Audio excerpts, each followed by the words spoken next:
तर hello guys, my name is Shivani आणि तुम्ही तर पाहिलंच होतं की आम्ही किती स्ट्रगल करून इथपर्यंत पोहोचलेलो आहे. नंतर मग आम्ही थोडंसं टाईमपास केला कारण की आमचा मॅचला अजून थोडासा वेळ होता. त्यांचा मॅच अजून चालूच होता. नंतर मग त्यांचा मॅच झाल्यावरती आम्ही म्हणजे त्यांचा मॅच चालूच होता अजून, मग आमचा मॅच पण स्टार्ट होणार होता. त्याच्यासाठी आम्ही रेडी झालो आणि थोडंसं टाईमपास केला.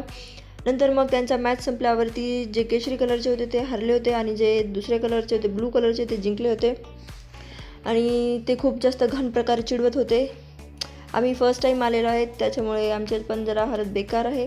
नंतर मग जे याच्यात ना कसं असतं, बॅट जे म्हणजे जे स्लगर पकडून थांबलेलं असतं त्याला बॅटर म्हणतात आणि जो बॉल फेकतो त्याला बॉलर नाही तर पिचर म्हणतात. नंतर मग ती आता रनला पळालेली आहे, दीदीने मारलेला आहे. तर नंतर मग मॅच झाल्यावरती आम्ही पूर्ण फक्त आणि ते म्हणजे 2 रन काढले होते. नंतर मग कारण की ते खूप एक्सपिरियन्स होते, आम्हाला एवढा एक्सपिरियन्स नव्हता. मग तो मॅच संपल्यावरती नंतर मग सगळ्यांनी थोडंसं डिस्कशन केलं. नंतर आमचा अजून एक मॅच सुरू होणार होता, तो म्हणजे दुसऱ्या टीमसोबत, त्या ज्या मगाशी हरली होती त्यांच्यासोबत आमचा मॅच होता हा.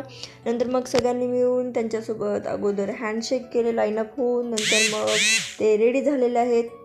त्यांनी अगोदर बॅटिंग घेतलेली